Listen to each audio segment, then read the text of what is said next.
Dust is all that's left of us.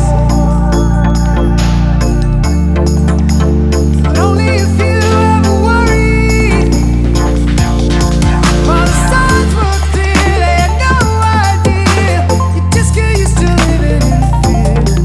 Or give up when you can't even picture your future. What's up YouTube, Evan from Epic Duel Time here, doing a commentary on another duel video for you guys.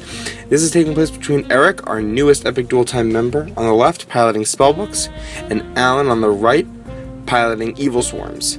So Eric takes turn 1 and opens up with a Spellbook Magician, searching out Spellbook of Judgment. That's right, this is our first post-Tachyon Galaxy duel video for you guys. So this is going to be a crazy one. So Eric activates the Judgment and then activates his Spellbook of Secrets, searching out the Grand Spellbook Tower.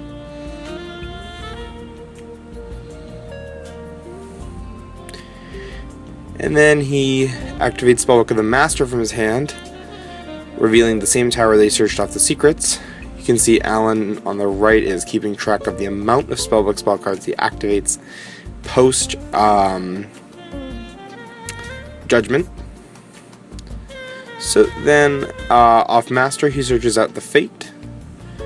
Eric then activates Spellbook Tower, bringing his spell total post Judgment to 3. He sets a face down.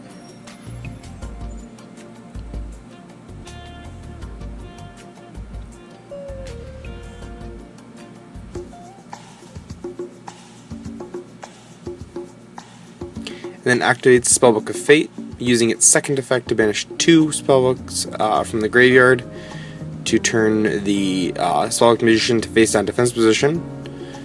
It maximizes his Spellbook Magician's usefulness as well as gives him another spell card.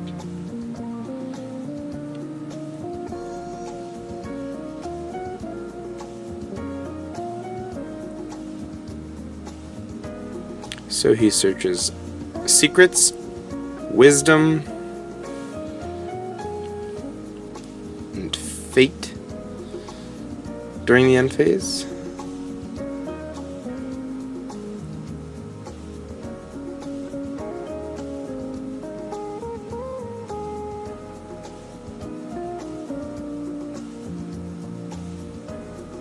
Remember that the spellbook player does not have to actually go up to the amount of spellbooks that he can go up to, so he's deciding to end on 3 spellbooks to search, meaning he summons a level 3 spellcaster.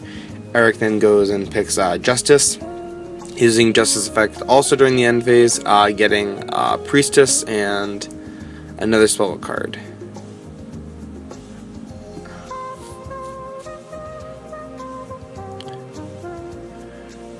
Because at this point Eric's hand is at 7, he discards down for 6, and discards the Magician.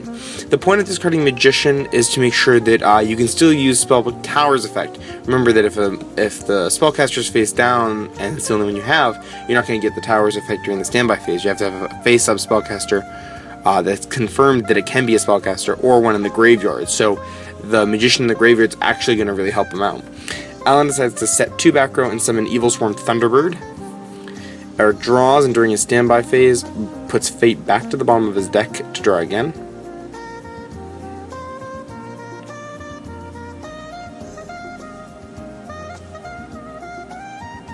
And then Eric activates Spellbook of Judgment, and he drew into a Toon Table of Contents. So he activates all 3 copies of Toon Tables, ending with searching out a Toon Gemini Elf from his deck. He then flip summons his Spellbook Magician to get another spell search, and searching out Spellbook of Wisdom. With 2 back row, Evilswarm are known for having really potent back row. Things like Deep Prisons, Mirror Forces, Bottomlesses, whatever they can fit in to protect their monsters as long as possible, to keep Ophion on the board, to keep Thunderbird from getting killed off too quickly. So Wisdom's going to really play an important role in this matchup. Both decks have cards that can save themselves from the effects of spells and traps. Wisdom for the Spellbook player, Infestation Pandemic for the Evilswarm player. Eric reveals 3 spellbooks to summon his priestess, and then powers her up. At the point of seeing the power, Alan decides to banish his Thunderbird and get it out of there. It's worth taking the direct hit and not letting Eric have another surge. But Eric has yet another priestess. So I will admit that there is a misplay here, and it happens right now. So Eric plays a secret, and at this point he should go for a Spellbook Magician so that he can summon it and have 8,000 on board. But he can use the Magician to search out that master to copy the powers effect. But what he instead does is he searches secrets at master and copies power, so that he's going to beef up a priestess to 4,500 on a direct attack. The second priestess will deal 25, bringing Alan down to 1,000, and then a 500 from Magician. One more Magician attack would have sealed the game, and in this case, he had the ability to do so because he hasn't used his normal summon.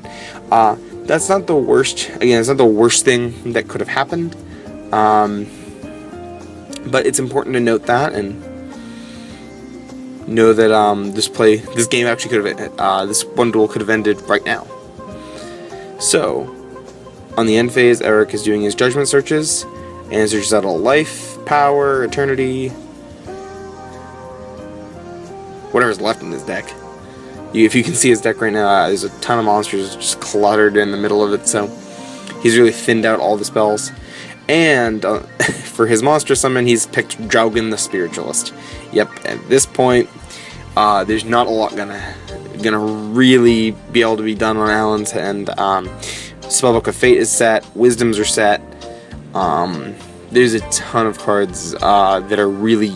That's the big point of Prophecy, is now building a ton of card advantage and then building more card advantage even after that.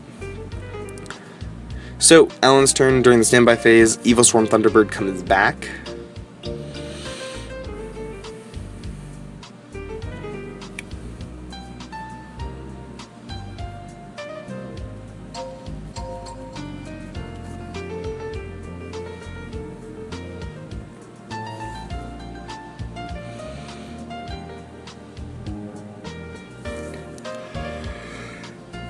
Alan then summons an attack mode and Evilswarm Mandragora,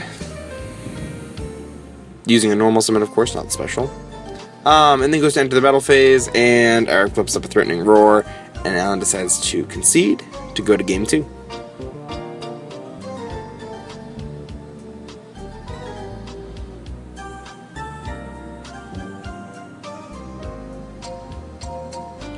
So, if you can look carefully at Eric's hand, he reveals it to the camera and some other people. He drew all 3 of his tune table of contents. A priestess and a power. That's a really rough hand. I know that hand. So, Alan opens up pretty well, getting a caster playoff pretty quickly and being able to go right into a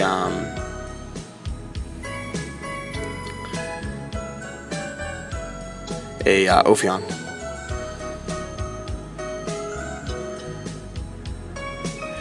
So for any of you who know where this is going, Alan sets 3 back row, and during the standby phase, as Evilswarm players do, he activates Eradicator Epidemic Virus, tributing off the the Ophion and nailing 5 cards out of 6 out of Eric's hand. And then yet another caster into a Kerkion.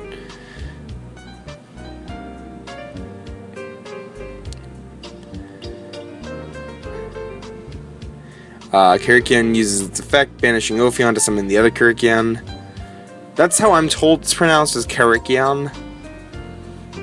I'm not really quite sure on that myself, but that's what I'm going with for now. So, if you know 100% how to pronounce the name, please let me know in the comments. So, Alan attacks with all 3 Evilswarm monsters, and overlays a Kerkion with a Castor into yet another Ophion.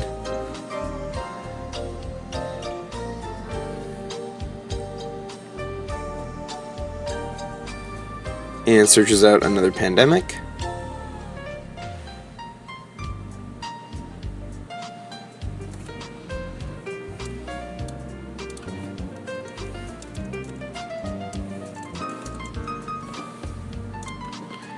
Okay, Okay, and Eric just decides to scoop it. In the top decking fight, spellbooks don't do particularly well, even with Judgment. So Eric opens up with the Magician, searching his secrets.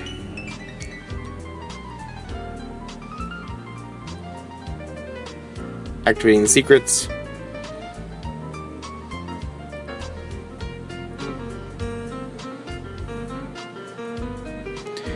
Picking Spellbook of Judgment out.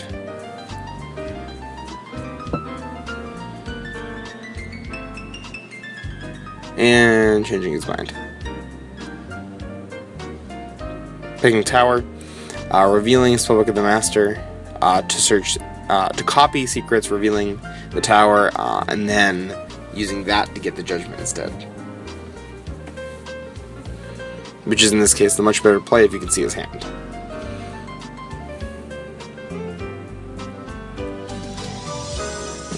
Eric activates his Tower. Sets a face-down Rivalry of the Warlords. Rivalry is an awesome card against Evilswarm. Most of the Evilswarm monsters have different types. Mandragora is a plant, Heliotrope's a rock, Castor's a spellcaster, so they're all pretty different. Alan starts by using Mandragora's effect to special summon itself.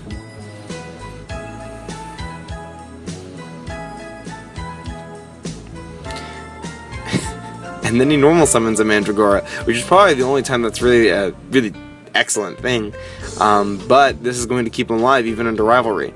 But Eric flips up the Rivalry in response to the summon because going into an Ophion right now is pretty devastating. Keep in mind, Alan can actually exceed these two monsters. He can exceed into a Black Corn, so that's kind of funny. And Alan attacks over the Magician with the Mandragora and attacks directly with the other Mandragora.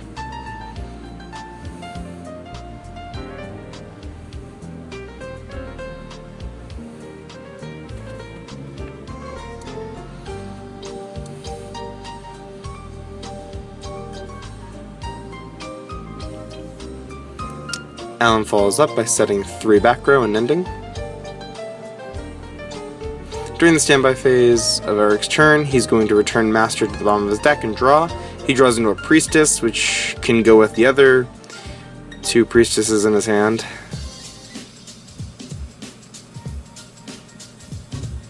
So, 1 Spellbook of Judgment, a Jaugen, Priestesses galore.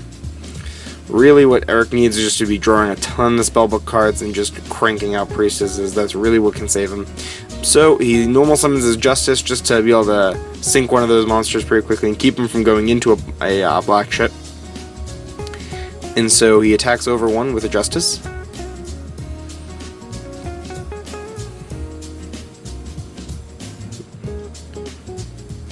On Alan's turn he had nothing, so Eric goes and with his standby phase putting back the last Spellbook in his graveyard, and he draws into a Kaiku, which also isn't particularly helpful. At this point, this play could have also been done a little differently.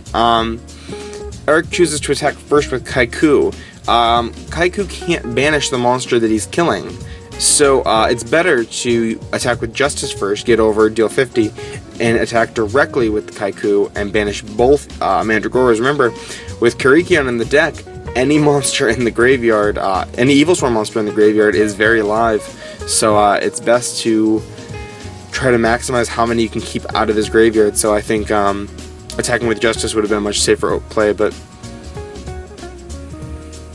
those are just my thoughts on it. So Alan follows up with a Heliotrope on his turn.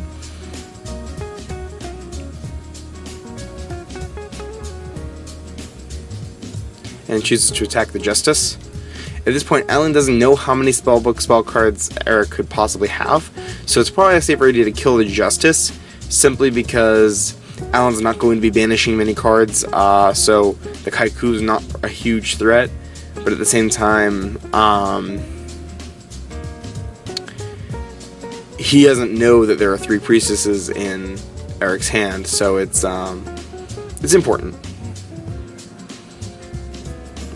He could, technically Eric could be trying to trigger off that Justice effect if he didn't have the 3 Priestesses, so it's important to kill that.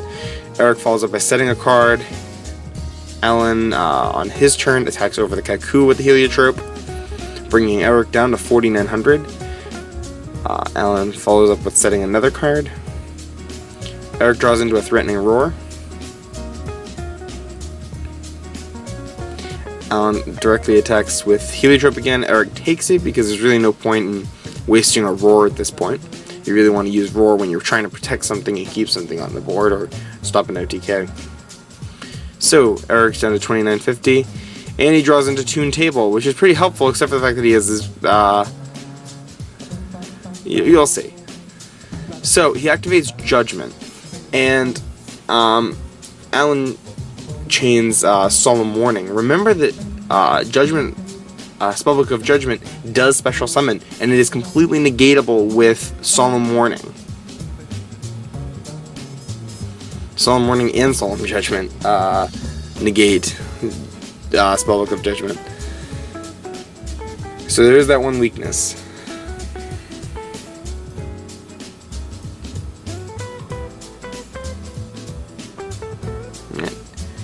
Alan goes to enter his battle phase, and Eric uses Threatening Roar. On Eric's turn, he's going to use the Tower to return his Judgment back to his deck, and draw again. And he drew into Toon Gemini Elf. The worst. It's the worst feeling.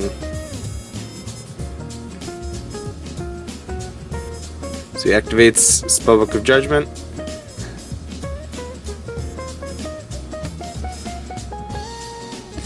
And at this point, it's going to be kind of tricky because he has to only be able to use 2 Toon Tables. So he activates the first Toon Tables. And to that, Alan then uses Droll and Lockbird.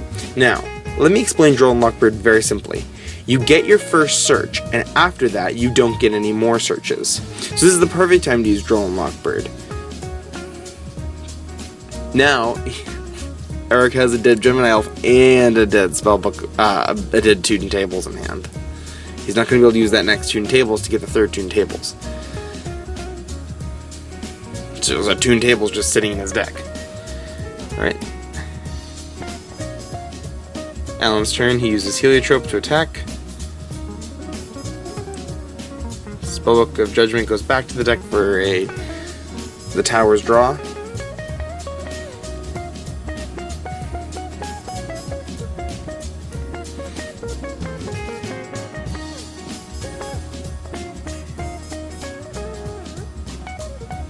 Eric activates Dark Hole, clearly wanting to bait out an infestation.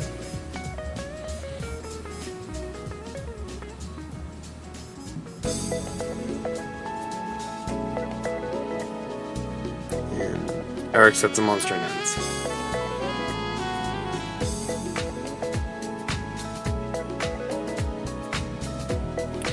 Alan attacks with Heliotrope, killing a Jaugen. That's when it ends.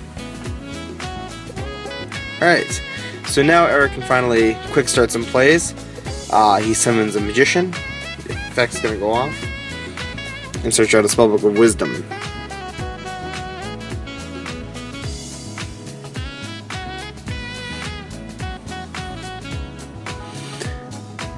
Eric activates Priestess's effect to summon itself by revealing the 3 Spellbooks.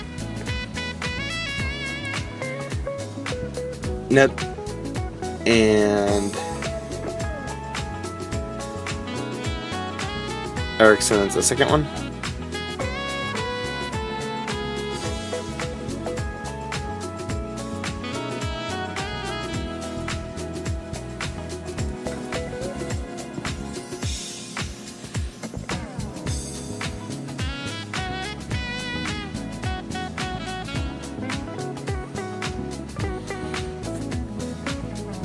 So Eric's holding the 3rd Priestess. He's seeing that Alan has copious amounts of back row, and it's going to be hard to push through that with just 3 Spellbooks and not a ton of field presence.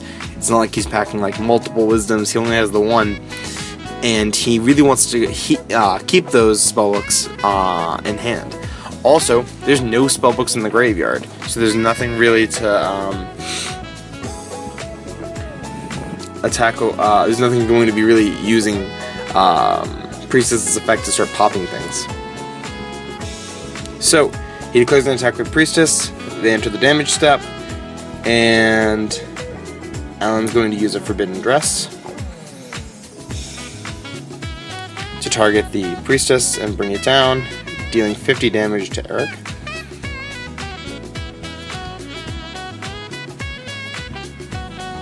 The second Priestess attacks over Heliotrope.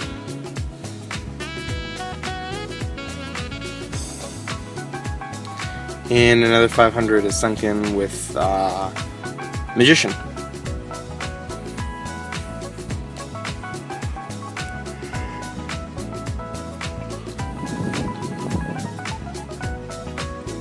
Eric sets the tune tables.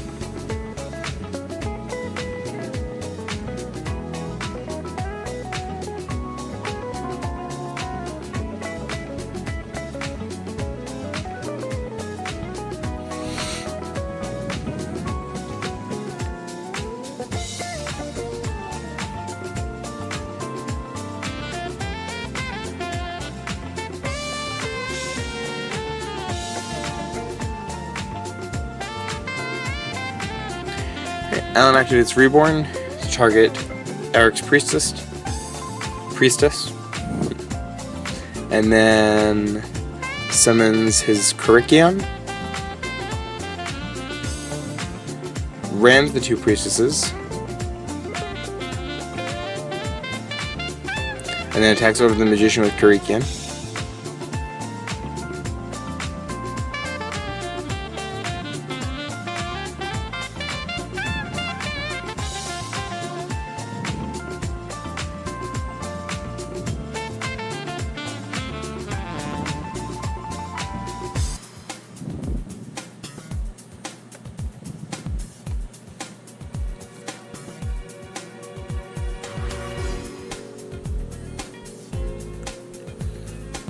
So Eric reveals 3 spellbooks again and summons his Priestess.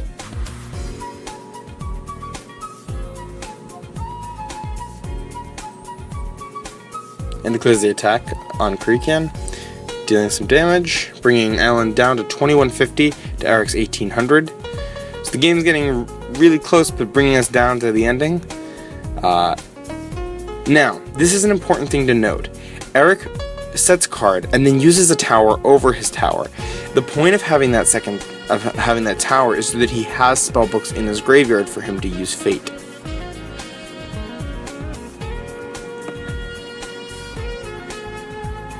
Because if he activates his Wisdom on Priestess for any reason, and then has to activate later on his Fate, he's going to have something to banish. But Alan happens to have the Heavy. So, Eric chains Wisdom to protect his Priestess from any issues, and then the tower is going to activate.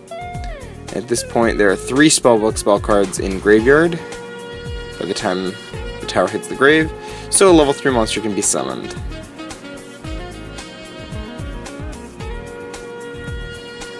Eric chooses to summon his Justice in defense mode. Alan has Rescue Rabbit, though.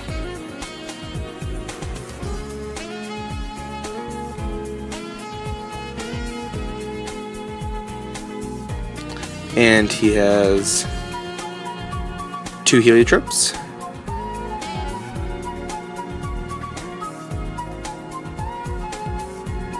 And he takes his Heliotropes and makes an Evilswarm Bahamut. Oh, spoiler alert, because he takes a second to do it.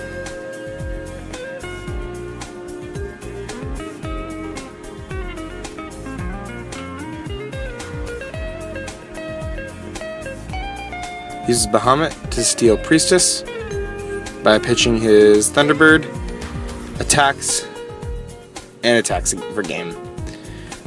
Alright, that's the match.